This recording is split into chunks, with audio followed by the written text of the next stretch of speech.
how this all started is a really interesting story. How did we get here? I mean, this story that happened, this primal story, is still going on. It's still being played out again and again. And it's in Surah Al-A'raf here. The story is a story about two creatures, Adam and Iblis. The dominant opinion is that he was a jinn, but he was allowed into the court of the angels, this angelic court. Now, these angels were told by God to bow down to Adam. And that sujood is not a prostration. It's not actually putting your head on the ground. It was a type of ta'zeem, which was more like an inhina. It was bowing. So Iblis is told to bow down. All of them did it, except Iblis. What has hindered you from not falling prostrate? إِذْ أَمَرْتُكَ, because I told you to do this.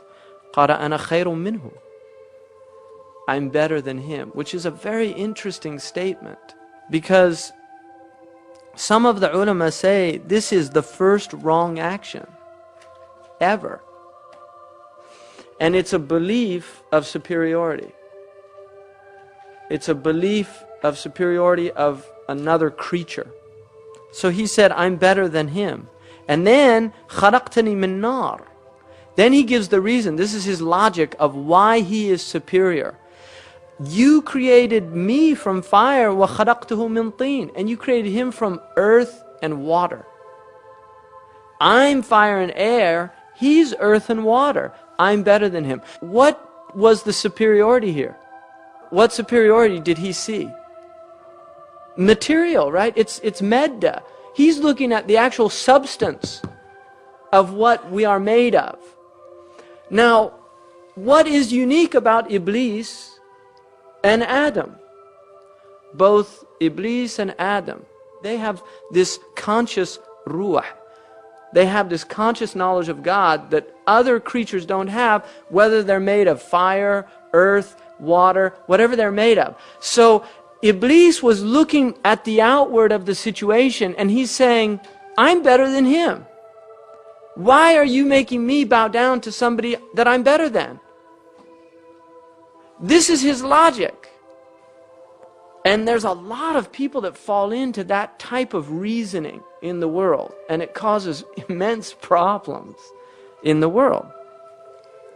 قَالَ فَأَهْبِطْ, then go down. Now this is a command to him. مِنْهَا فَمَا يَكُونُ لَكَ أَن تَتَكَبَّرْ فِيهَا. It is not for thee to show pride here. In other words, you're in the divine presence. This isn't the place for pride.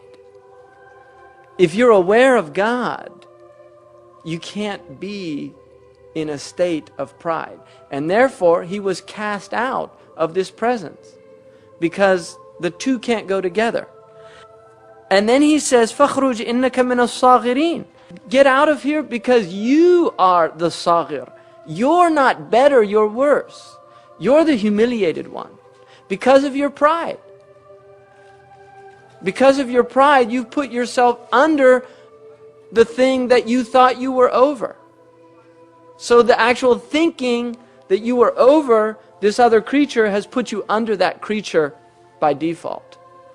So go out. His kufr is called kufr al-isyan. It's the disbelief of disobedience. And then he says, قَالَ أَنظُرْنِي أَنظِرْنِي إِلَى يَوْمِ يُبْعَثُونَ. Give me some reprieve. قَالَ إِنَّكَ مِنَ الْمُنظَرِينَ. You've got this reprieve. قَالَ فَبِمَا أَغْوَيْتَنِي. This is really key here. بِمَا أَغْوَيْتَنِي, now, because you led me astray. Right? So he's blaming, now he blames Allah. This is the beauty of Iblis. Look at this foolish intellect. First, he says, why didn't you do it?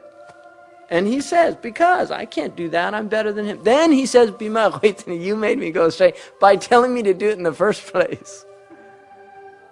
Because I couldn't do it, you said do it. And so it's your fault. It's not my fault, it's your fault. See, he's blaming God for his problems.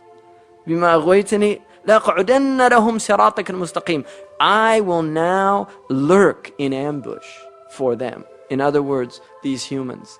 Because you told me to do this thing. So it's both of your faults. You told me to do something that I couldn't do.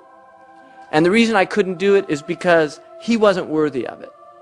So he's got two adversaries here. He's angry at God and he's angry at Adam.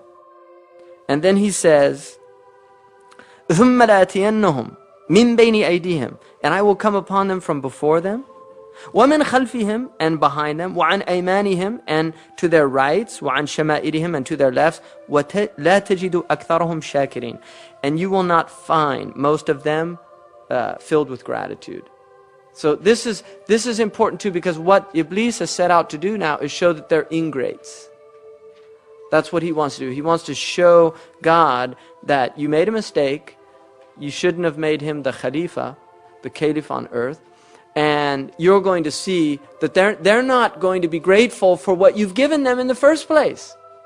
And so it's very interesting, this story, because what it's telling us is that if you place God in his right position and you place yourself in your right position, which is that you see God over you and you're under, in prostration, in this state of submission, shaitan has no access. When does shaitan flee according to the hadith? When you're in sajda. Because he can't bear that. Humility before God. And then Allah again, قَالَ خُرُجْ مِنْهَا مَذْءُومًا مَدْحُورًا. He banished them again, degraded, banished. And then he says that whoever follows you, لَمَنْ تَبِعَكَ مِنْهُمْ لَأَمْلَأَنَّ جَهَنَّمَ مِنْكُمْ أَجْمَعِينَ. I'm going to fill Jahannam with them. Those people that follow you, you're their imam. And you're headed to that place, so you're going to take them with you. So if you take him as an imam, that's where he's taking you. So Allah gave him the ability to go into our bodies and play with our minds, to be able to so inconspicuously sound in our mind as if it is our own deep thoughts, but it is actually shaitan saying his worst and evil words into our mind, whispering into our ears. And then shaitan said,